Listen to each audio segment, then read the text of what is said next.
Hi again, welcome back. It's Laura at Hyperstamper. I had so much fun. First of all, when I found this book, now I've had a few of this book, and this one is so lovingly worn, but I hope you can see that it's lavender and old lace, which is why I brought out my lavender, and I've got my old lace here.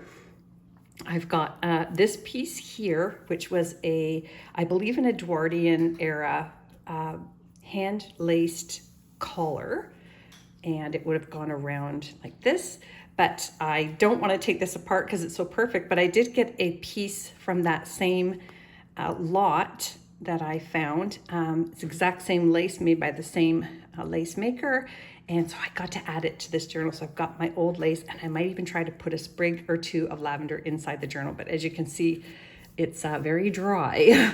So it's 123 years old, this book. It's from 1902, and isn't it beautiful? Even though it's worn, it is still so lovely. It still says lavender and old lace on the side. It's all intact.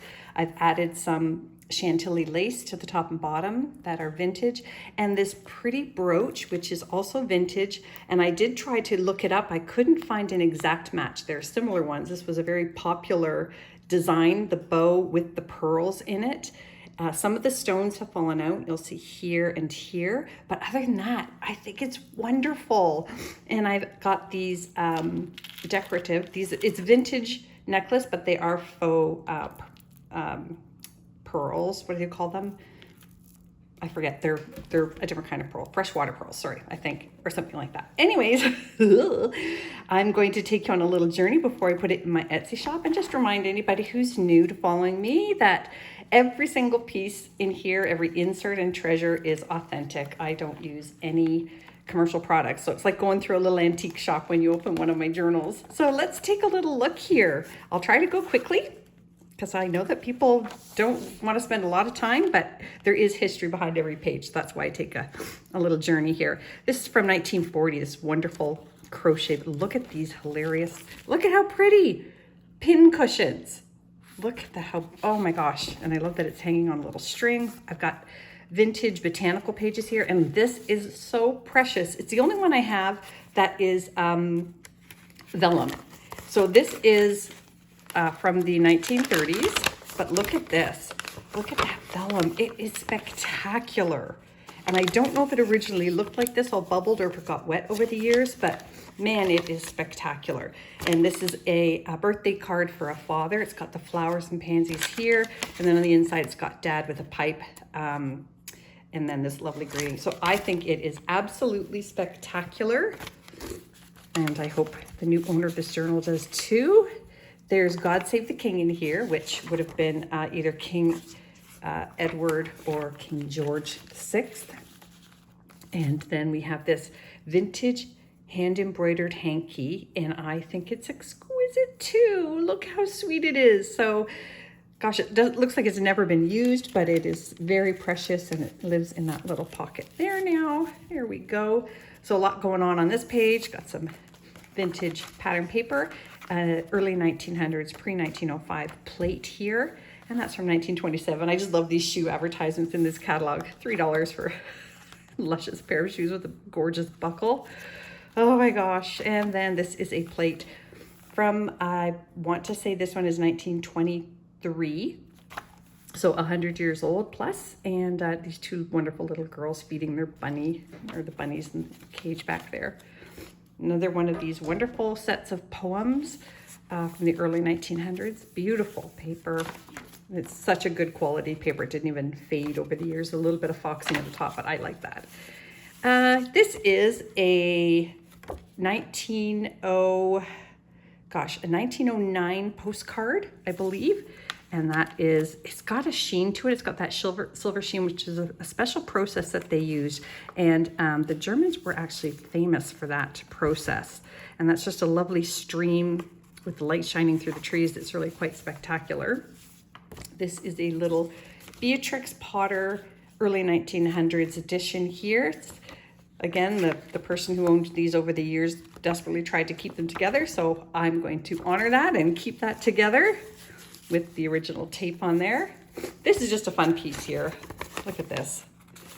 Remember these? Look at how, I wish they would bring these cuts back. They're spectacular. So this is, I want to say from the 1960s, probably late 1960s. Kind of Goldie Hawn-ish, isn't it? I hope everybody knows who that is. And then here is a great 1950 photograph of a set of people standing out in their yard. Look at the suspenders on this guy. Love it. I just love it so much. This is probably one of my most special little maps. And it was hard to part with, but I know it's time to let some things go or else my house is going to cave in. So this is from a French 1930s dictionary, and it is Europe. And so it's all in French there. And on the back is, look at that, the United States.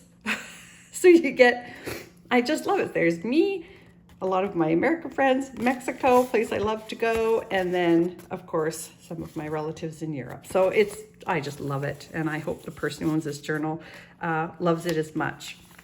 Got a 1950s receipt in here, a 1950s bridge card in here, an early or late 1800s hand-typed research paper here, and of course a wonderful edu-card. One of my favorites again, of course, is book, because it's stories for children. I love that. Also another hard one to give up, but I'm doing good. I'm feeling good about giving these away because I know the people who buy my journals love them. So yay. Early 1900s Birds of America book. And this is a 1936 Paris, France Almanac. So another French piece in here. And I just love these fun images here. And you can throw that into Google Translate or take the Google camera picture and it will translate it for you. And it's kind of fun to see the satirical humor that they have, or had, almost 100 years ago. Vintage ledger page, early 1900s, a handwritten thesis page from Rochester. This is a 1940 Stickum book page. A little child cut these out and glued them down. This is probably 1920s button card, and I've attached that there and just added a little tiny journaling insert there from 1927. And there is a little pocket here, and I'm just going to slip in another vintage journaling page from an antique book. Sorry, antique journaling page. There we go. That is an interior spine of this book. Have to keep them together. Another journaling page also from this book. So this, Myrtle Reed is who wrote Lavender and Old Lace. So I wanted that page to stay in here as well. And then I love that tape that was transferred, the glue transferred onto the paper. The tape is long gone, but I love that. And then that is a Trees of America, a vintage page there as well. 1850, the Grand Hotel. It's gorgeous plate there.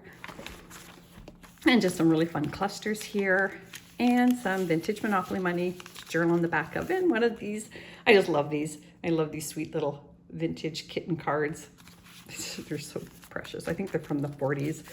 And then this is just a great letter that I acquired. Came to a town close to where I live, 1959. The letter was not in there. It came from New York, Utica. But so what I did is I inserted this early 1900s cursive writing exercise page from a student's cursive writing book, pre-1910. Lots of old goodies in here, right? So that's just gonna live in here. Oops, I better leave that aside so I don't fold it by accident. And just a really fun children's book page there from the 20s. This is the dust jacket of the Stocking Birds with color camera, which was a big deal, and that is vintage. But I just thought it'd make a great journaling page, and it's cool. That is also quite old, that flip around there. And this is from the 1890s. I love this paper so much, and the red ink, big deal back then. And then this plate here from 1887. Look at this sweet little boy showing this little girl a place on the map. Isn't that sweet? And she's got her little doll here and little children's toys. It's just, it's beautiful. And that's done on a wood block and by the publisher. There's a really sweet image on the back of that page I didn't want to cover up. Another wonderful 1920s page. And this is one of these, oh, fantastic. This one gets a deer. Sometimes I don't look at them closely enough, or both sides. So that is from 1959. And this is just a great antique book page, and I love the library marks. So I left that up and put in a a journaling tag that I made there from some 1930s, I believe. So, yeah, 1933 paper on an antique book cover piece. This is a cool piece on American literature, early 1900s. Children's book page here, and then there's a whole cluster of things. This is from early 1900s. A little poem about the swing would have been under there. Antique paper on the back for journaling. And this is just an 1890s arithmetic page, and then this is what was hand typed but done on carbon paper to make many copies. How to make buttonholes. Isn't that cool? I remember trying to make buttonholes on home ec. I failed. I failed buttonhole 101. I know I did.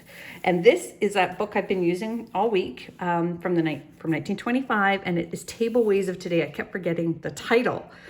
And it's how women they are judged by how beautiful their tables are, just so you know. Isn't that fantastic? Oh, sorry, I'm wrong, 1930. I'm 5 years ahead of myself. So I love it. It's fabulous. You'll see more of that in a second. And this is that front cover page of Winnie the Pooh's Now We Are Six. And you can see the little Pooh Bear here, Christopher Robin. Oh, it's just so adorable. And that is 100 years old. Good. Marion wrote her name in there 100 years ago. And this is just a sweet little poem about mice and a little cat on the other side. Journaling card for you there. And also 1925 here, and that is from a children's workbook. Another A.A. Milne page here from Now We Are Six. This is actually antique crepe paper or tissue. It's really, really sweet. And there's that wonderful how to a slightly formal luncheon. You come to my house, you are lucky to get a grilled cheese. And I mean lucky. Go buy a lottery ticket lucky. This is the last page of this book, Lavender and Old Lace, so we have to include that. And that is a cool 1950s pocket I made out of a teen book. And then this is a beautiful plate from the early 1900s. That is a Norwegian scene there. And that is the end. I hope you love it as much as I loved making it. You can find that in my Etsy shop, hyperstamper.etsy.com. Don't forget to subscribe, and if you see something you liked, leave me a comment below. Bye for now.